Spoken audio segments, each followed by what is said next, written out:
All right, so we had an excellent question, and this is one of the best questions I think we've had. They're all great, but this is really good because the question was, why are we starting with 7/10?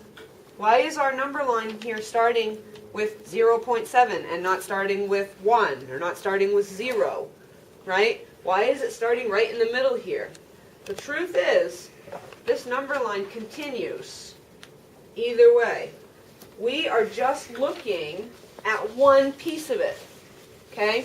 So if we take our ruler, our meter stick here, and we have this teeny tiny piece of it. Here, let's say we have a teeny tiny piece, a centimeter, okay? What we've done is we've put this centimeter under a magnifying glass or a microscope, and we've made it bigger, bigger, bigger, bigger.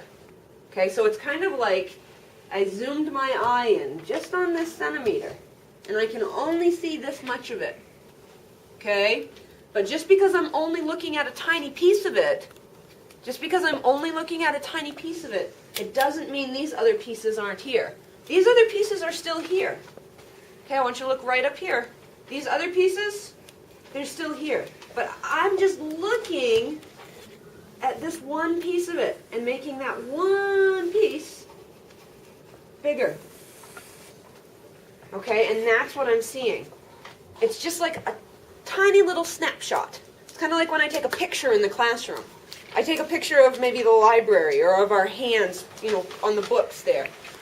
But I don't take a picture of the whole classroom at once. Does that mean the rest of the classroom disappears? No. It just means I took a snapshot of a tiny piece of it, okay? So those other pieces are still here.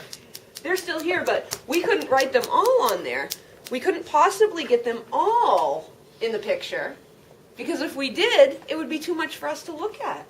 So that was an excellent question. Very good.